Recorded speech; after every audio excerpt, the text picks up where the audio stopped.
30 ans plus tard, l'opéra Néligan refait surface, mais pas sur n'importe quelle surface, en 2 CD et une pochette magnifique, mais un contenu absolument, comment dire, de rêve d'une certaine façon, parce qu'on retrouve entre autres les voix de Dominique Côté et de Marc Hervieux. Et Marc Hervieux que je n'ai jamais entendu comme ça. Avec toute la délicatesse, avec toute la sensibilité. Et Sylvie a passé la nuit à écouter le Ben, mettons Néligan. la matinée, là, Ben, mais c'est vraiment un très bel très bel album. album. Il Bravo, y a vous deux, ben, c'est-à-dire Marc qui joue le père, Nelligan père et Les grands vieux. père, en fait, le vieux, vieux, le Ouais, vieux. les gars vieux. oui. Et Dominique Côté qui joue. Ben, bonjour à vous deux, Dominique Côté et Marc Hervieux, ça va Oui. bien? Ça va Bonjour. très bien. Merci Très d'être bien. avec nous. Merci d'être avec nous parce que je sais que tous les deux, vous êtes un en voiture et l'autre en attente. Alors, on va tout de suite démarrer la chose. Et j'aimerais que vous me racontiez, peut-être en commençant avec Marc, cette histoire de Nelligan. Une musique, d'abord la musicalité. Ben, c'est une musique qui avait germé dans la tête d'André Gagnon depuis longtemps parce qu'à l'époque, il avait fait des poèmes de Néligan pour Monique Lérac, entre autres. Et puis, un jour, je pense que son idée a continué dans sa tête puisque il lisait la biographie, une nouvelle biographie d'Émile Néligan. Tout de suite, il est parti chez Michel Tremblay. Puis là, il a dit, Michel, il faut que tu lises ça. Et puis, on va faire un opéra avec ça. Et c'est un peu la genèse de tout ça. Puis après, ben, il y a eu cette production en 1990 que moi, j'ai vu comme spectateur. Et puis, j'ai été fasciné par l'histoire d'une tristesse infinie, avouons-le, mais d'un parcours, d'un destin assez particulier. Puis finalement, donc, plus tard, pour en faire partie dans 3 productions différentes et avoir la chance d'être le Émile Néligan vieux de Dominique Côté, Émile Néligan jeune, puis de tu sais, c'est rare que ça nous arrive dans la vie de faire 3 productions comme ça, puis de pouvoir approfondir un rôle de cette façon-là, puis d'arriver, dans le fond, à une 4e étape, c'est-à-dire des mois plus tard, à cause de la pandémie, de se retrouver en studio puis de l'enregistrer. Tu sais, c'est vraiment une chance inouïe, ça. Il faut dire que, Oui. Oui, vas-y, maintenant, Sylvie. il y a eu différentes versions. Il y a eu version avec orchestre, mais ça, sur cet album-là, c'est 2 pianos et violoncelle. Dominique, peux-tu nous parler de cette version? Oui, cette version-là qui a été créée par Anthony Rosankovic, les arrangements sont d'Anthony, et ça a été fait pour l'atelier lyrique de l'Opéra de Montréal en 2010, Marc, ça? Oui, Ouais, exactement. 2010. 2010. Donc, on a fait ça à l'atelier. Moi, j'étais membre de l'atelier cette année-là et Marc était revenu jouer à l'étudiant pour faire en vieux. Ensuite, on est allé faire la même version et en fait, depuis cette version-là créée pour l'atelier lyrique, ça a toujours été cette version musicale-là, ces arrangements musicaux-là qui ont été de toutes les productions qui ont suivi au Festival de l'Opéra de Québec en 2012 et en 2020 au Théâtre du Nouveau Monde, mais toujours avec des nouvelles distributions. Donc, il y a les 2 Émile qui étaient comme le noyau central avec Normand Chouinard à la mise en scène et Esther Gontier au piano. C'est comme le noyau qui restait, mais sinon, les interprètes autour changeaient, ce qui apportait toujours beaucoup de nouveautés, beaucoup de nouvelles idées, parce que tu joues pas nécessairement pareil quand tu as un nouveau partenaire. Puis ça, c'était très nourrissant, c'était très intéressant de poursuivre le travail avec d'autres. Et comme le disait Marc tantôt, nous, d'approfondir toujours ces personnages-là qui sont, euh, qui sont des confrères, fascinants. des confrères et des consoeurs de vous, les 3 musiciens, qui font partie de cette distribution aussi, qui ont fait la musique, c'est remarquable. À 4 instruments, on réussit à faire comme si on était, mon Dieu, C'est 3 instruments. Il y a deux deux pianos, pianos. un violoncelle. Il y a Esther Oui, Gontier, Rosalie Asselin au piano et Chloé Dominguez au violoncelle. Ouais. Et le Exact. 4e, ce sont nos cordes vocales. C'est C'est ça, ça. exact. Merci, Marc. Mais il y a un rôle aussi très important, un rôle féminin qui joue le rôle de la mère d'Émile, qui est jouée par la formidable Kathleen Fortin. Il faut la nommer parce que Sa Dame en noir, entre autres, est exceptionnelle. En tout cas, moi, j'ai eu des gros frissons à l'entendre. Je ne sais pas vous autres, les gars, là, si vous avez une opinion semblable, j'imagine, là. Je sais que Dominique peut en parler aussi, mais moi, je dirais tout de suite que, tu sais, moi, mon personnage, donc du vieux Nelligan, il est comme témoin de sa vie, hein. Il revoit sa vie dans cet opéra. Fait que moi, j'ai eu la chance de voir jouer Kathleen Fortin, Dominique Côté, Jean Maheu, et Linda Sorgini, et tous ceux et celles qui font partie de cette version-là. À chaque soir, du début à la fin, moi, je rentrais à la première seconde et je sortais jamais. C'est le rideau qui fermait devant moi. Donc, moi, je les ai regardés, ce monde-là, jouer, puis je les ai écoutés, puis je me suis imprégné d'eux autres. Tu sais, j'ai pas eu à jouer à l'acteur qui a de la peine. J'en avais pour vrai sur scène. J'ai pas joué à celui qui revoyait sa vie.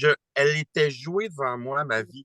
Donc, ça, c'est vraiment particulier. C'est un personnage hors du commun, en fait. Qu'est-ce que tu en penses, Ouais. Dominique?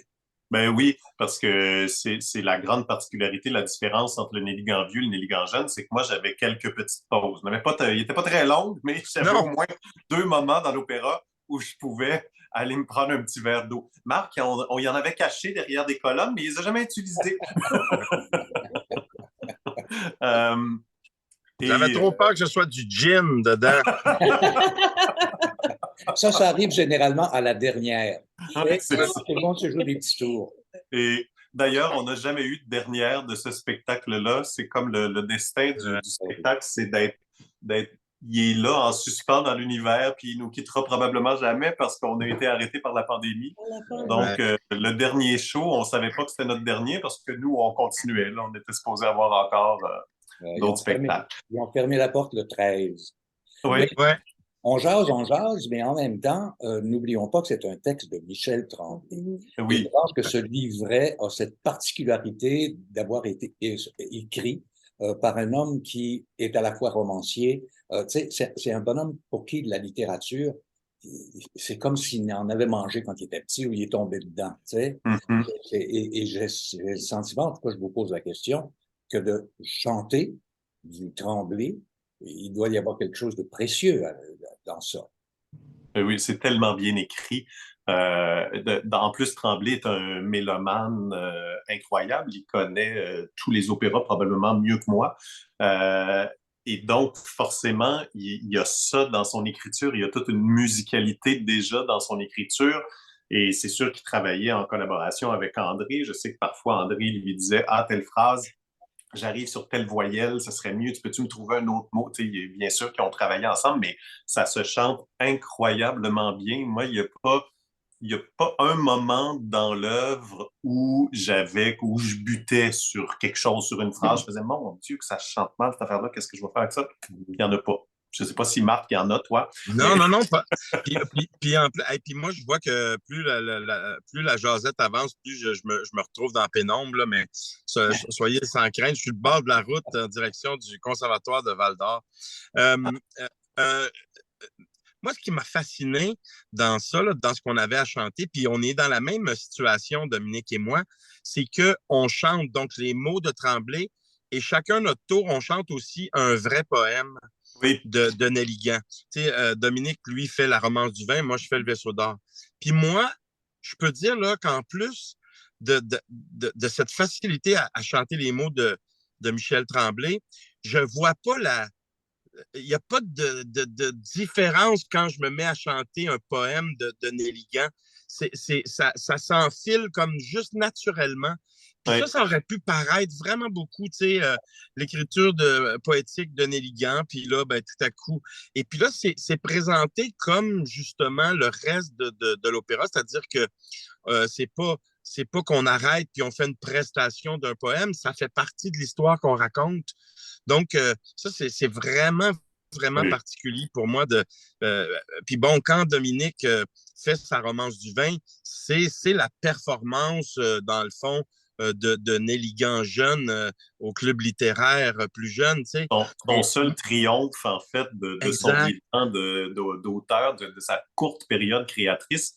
il avait récité La Romance du vin au château de Ramsey, au club littéraire de l'époque, et ça avait été un triomphe. C'est écrit dans les comptes rendus de ces soirées-là. Ses amis l'avaient porté sur leurs épaules. Vraiment, il avait triomphé ce soir-là. Et c'est ça que Tremblay a intégré dans l'œuvre. Et effectivement, ça s'enchaîne.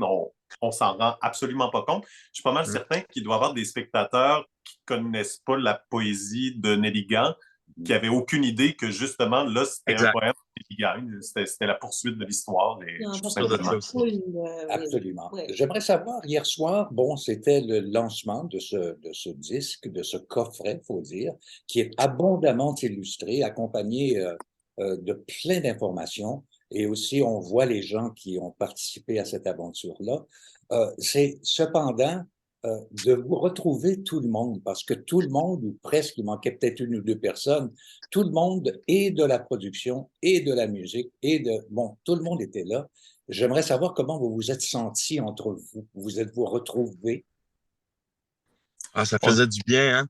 Oui, on était tous très émus, je pense. Il y a certaines personnes que j'avais pas revues depuis les spectacles, en fait, parce que à l'enregistrement, on s'était pas nécessairement croisés. L'enregistrement était sur 3 ou 4 jours, je sais plus.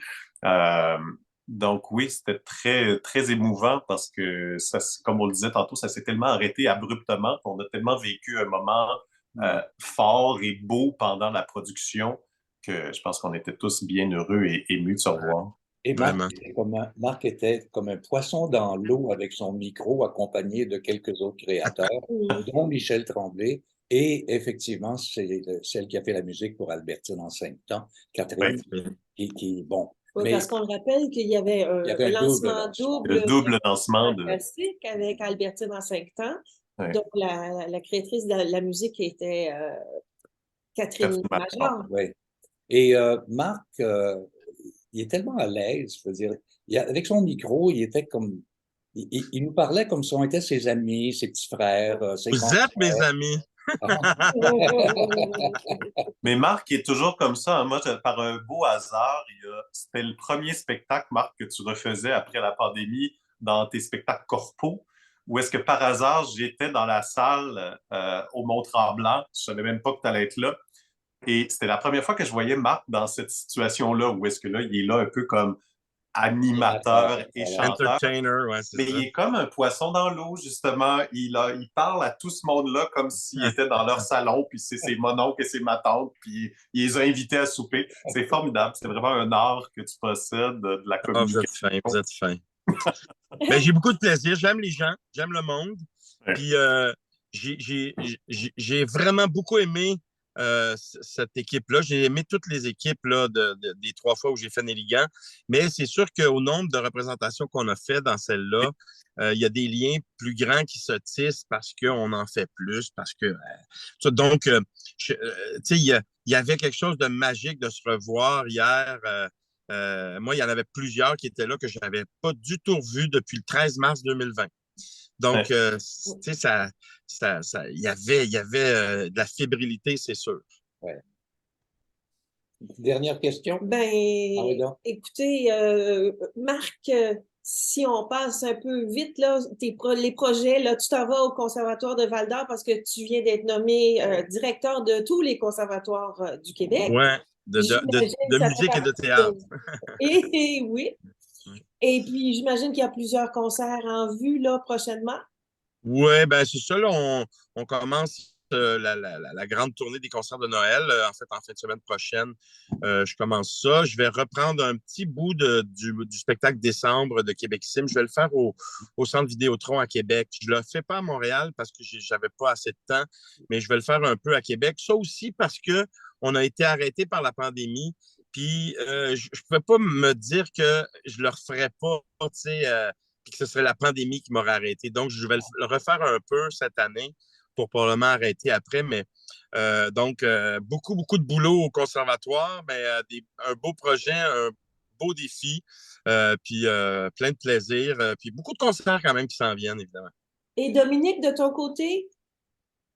De mon côté, des concerts aussi la semaine prochaine. On reprend le concert des Cowboys fringants et de l'OSM, Oh. qui est Ah oui. le grand succès des concerts pop de l'OSM qu'on n'arrête pas de reprendre depuis 2018. Ouais. Et Avec les arrangements de Simon il va y avoir Lefebvre. une surprise aussi. J'ai pas le droit de le dire, mais il va y avoir une surprise. Vous Oh, allez en... maudite agace. Maudite! Ah, je Écoute, sais. Marc, on va te Euh, laisser aller parce qu'on ne voit presque Oui, plus.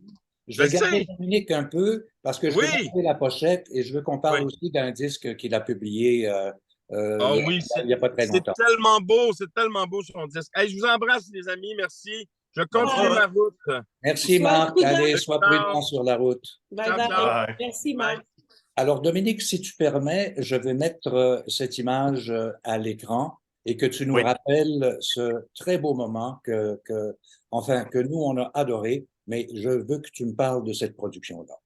Oui, alors c'est mon premier disque solo qui est sorti au mois de février, consacré à la musique de Lionel Daunet, compositeur québécois qui a fait toute sa carrière entre les années 30 à 1970, je dirais à peu près, parce qu'il est mort en 82. On a célébré, c'est toujours drôle de dire célébrer la mort, mais bon, c'était Ben le oui. 40e anniversaire de sa mort cette année, justement.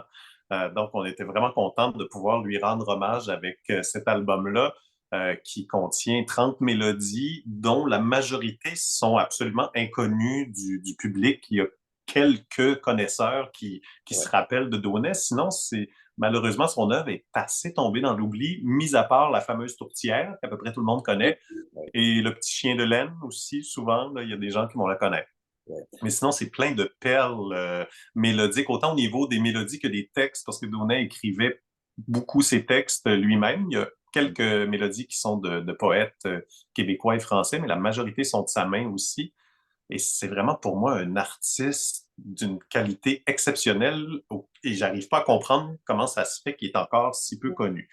Donc, l'album contribue un peu, je l'espère, parce que l'album a beaucoup de succès, ça fonctionne très bien. Ça a l'air. Et là, on travaille toujours à créer un spectacle qui va faire suite à cet album-là. Je devrais pouvoir vous en parler bientôt, mais bon, là, malheureusement, pas encore. On Et il verra. y a aussi une très belle nouvelle qui s'en vient sur ce Oui. disque-là, là, très bientôt. Et bon, ben, On on va être en à parle l'affût. bientôt. Mais j'aimerais qu'on se quitte en regardant la pochette Elle est de tellement belle, hein? portrait, qui est Très belle. magnifique. C'est un monsieur C'est une œuvre, Lacroix qui a oui, fait ça. Mathieu Lacas, le peintre. Ah, c'est vraiment magnifique. Le rendu est exceptionnel. La toile était là en vrai hier soir ou dans le Oui, soir. Et puis, ben, c'est là-dessus qu'on va se quitter, Dominique. Peut-être le ben mot de la merci. fin pour toi? Ben, on rappelle que c'est un album qu'on se doit de se procurer parce que c'est tellement beau, les Ouais. mélodies, les textes, les voix, les arrangements d'Anthony Rosankovitch avec le violoncelle et les deux pianistes. Vraiment, c'est un must. Un beau cadeau de Noël, hein, en passant. Oui, ça se place Ça très se bien porte dans un bas de très, très Noël. bien. Et puis, ben, on te dit à bientôt. Ben, à Oui, bientôt parce qu'il y merci, a à des bonnes nouvelles qui bientôt. s'en viennent. On se tient au courant. Parfait, À merci bientôt. beaucoup. Allez, bonne fin Bye de bye. journée.